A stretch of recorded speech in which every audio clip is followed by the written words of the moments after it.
Hello, my name's Mr. Wilke.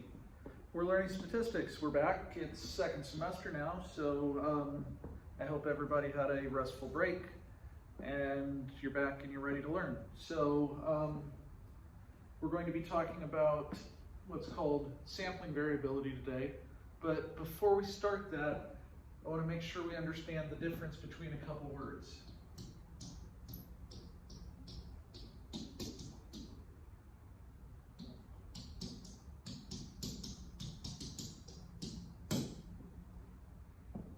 So parameter, excuse me, and statistic.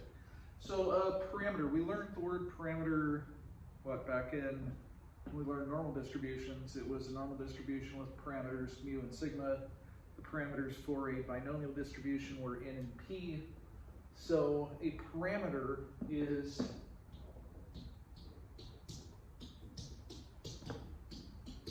a number that describes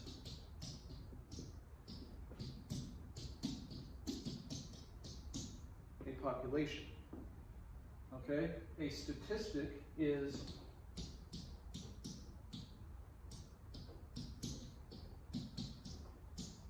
a number that describes a sample. Do we understand the difference between sample and population? Remember, population is everybody. Populations are huge, right? So it's hard to get information from everybody. So we use a sample to gather information about the population. Now, a parameter, a number that describes a population, so we might have something like mu is a parameter, that's the population mean. Sigma is a parameter, that's the population standard deviation. P is a parameter, that's the population proportion. Okay? So statistic, a number that describes a sample, x bar is a sample mean. S is a sample standard deviation. P hat is a sample proportion. Okay? So we understand the difference between parameter and statistic. Okay, a parameter is fixed, but it's always unknown. Why is it unknown? Yeah, because the population's too big. We can't get all the information in order to get the parameter most of the time. I mean, sometimes we can, but you know, I know with a parameter, by the time you ask everybody in the population's changed, right? Parameter's still fixed, because at least at that given point in time, we just don't know what it is. A statistic is known, but it varies from sample to sample, okay? What do I mean? Well, let's think about it. If I asked 10 people how tall they are, took the average, right? That's a sample mean, x bar. Then I found a different 10 people at random, took their average. It's probably going to be different, isn't it? Yeah, that makes sense, right? So the sample mean, the statistics, will have what's called sampling variability, okay? So sampling variability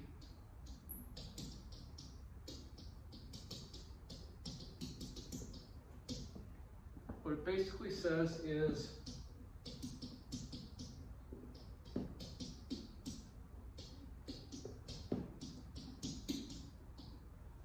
different samples of the same size from the same population have different statistics. Okay, and that makes sense, right? Not every 10 people is going to have the same average height. Not every 10 people is going to feel the same way about the presidential election. Okay? That's a proportion, right? What population proportion, what do they feel? Well, who knows? But what does the sample feel? Well, that we can find out, right? We just ask and calculate, okay? P hat would be just X the number of successes over N the number in the sample, okay? P is the true proportion, fixed but unknown, okay? So, but if I ask 100 people, hey, how do you feel about the job this person's doing? It's going to be different. It'll be close to P, but it's going to vary from sample to sample. Okay, so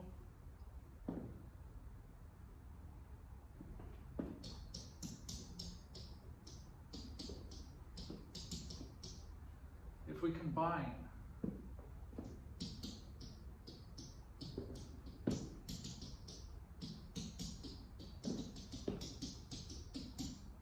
these varying statistics, we get the sampling distribution.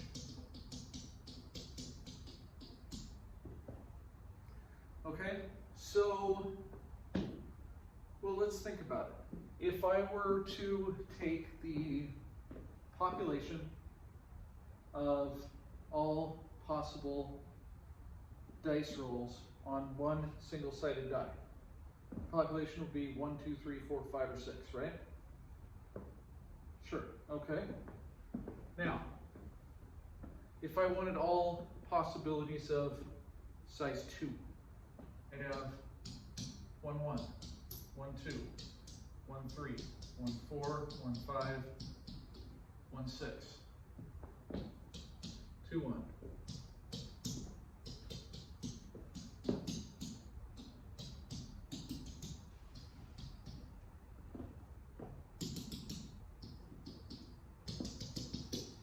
Right? There would be 6 times 6, 36 possible samples, right? Now, I could get the same sample a few times, sure. Right? If I were going to pick 100 samples of size 2, I'll just get some repeats, right? Now, if I wanted to find the mean, well, the mean here is 1. The mean here is 6, right? Okay? I can figure out the mean of the sampling distribution by finding all possible means.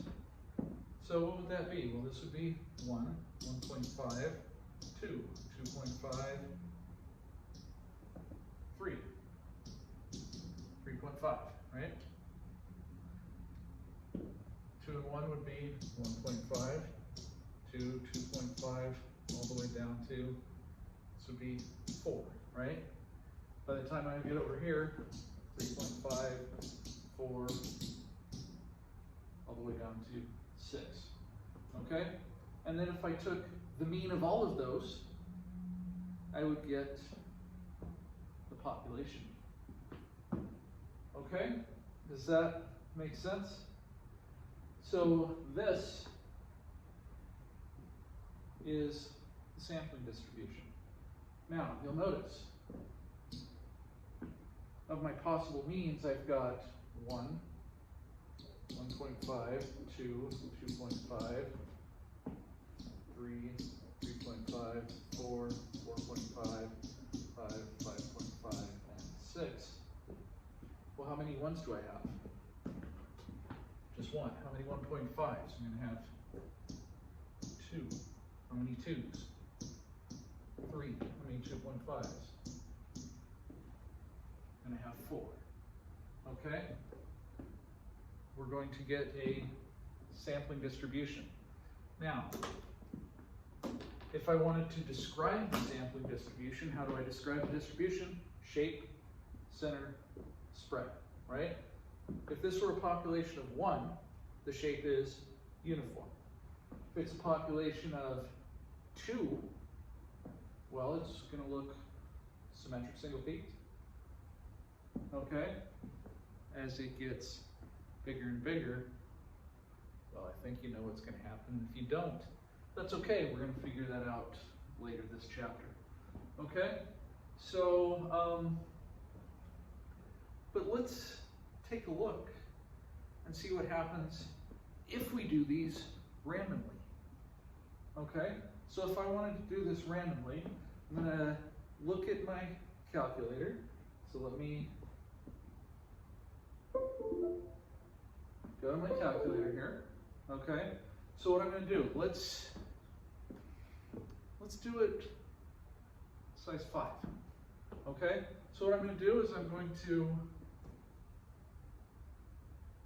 and of course, hey, there we go. Edit, okay. I'm going to go over here so I can actually type this, and we'll see what happens. So what I want to do is I want to do math, go to PRB, random integer, and go 1, 6, 100. So that's rolling a die 6 times. Over here, I'm going to do it, or it's rolling a die 100 times. Okay? Here, I'm going to do the same thing, math, PRB, 1, 6, 100. Okay?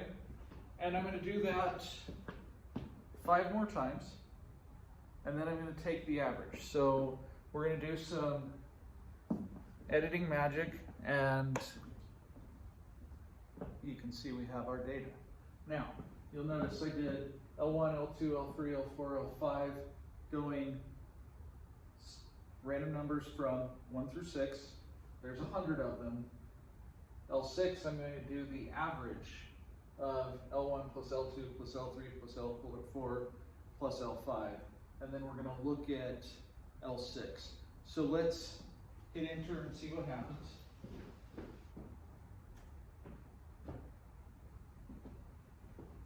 That one quicker than I thought. Does anybody know what the actual mean here is? Should still be 3.5, right? So, 3, 4, 2.6, that seems low, but you know, it's gonna vary, right? So let's look through these just a little bit and see, how does this look?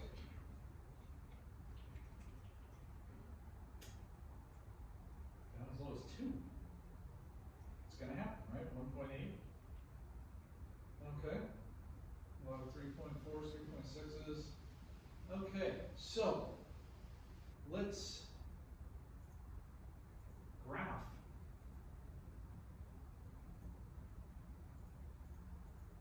L6.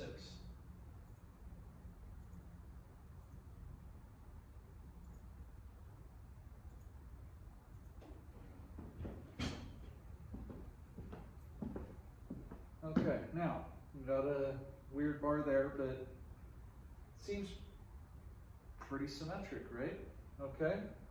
Like I said, there's a little bit of a weird bar there, but that happens sometimes. Okay? Remember, there's sampling variability. It's not all going to work out perfectly, but there we go. Now, if I run one variable stats,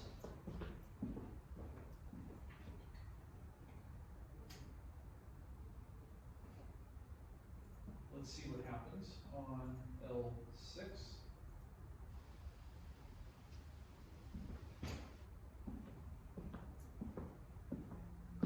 So our sample mean here is 3.396. The population mean is 3.5. The standard deviation is S 0.7627, sigma 0.7589. Okay, and we'll talk about where those numbers come in and what happens with those at some point this chapter.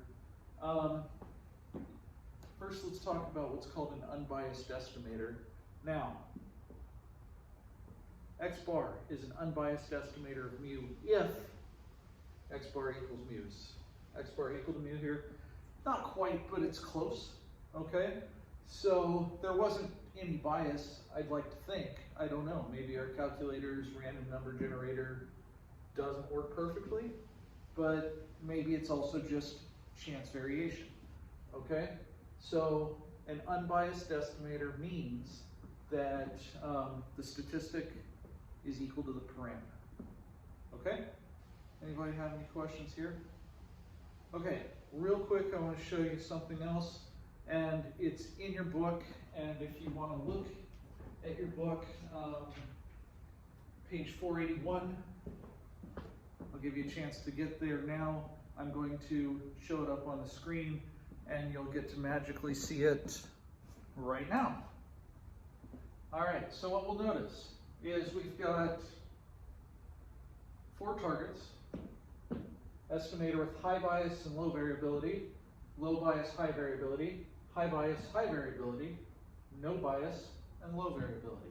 So you can see that if it's low variability, it's grouped together pretty well, right? If it's high variability, it's spread out.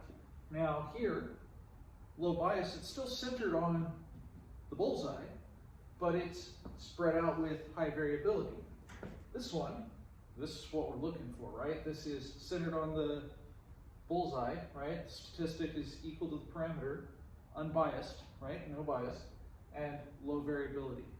So how do we get no bias? Randomization, that's correct, good. And how do we get low variability? The larger sample size, the less variability there's going to be. Okay? I hope all that makes sense. Anyway, welcome back. It's good to see you guys again.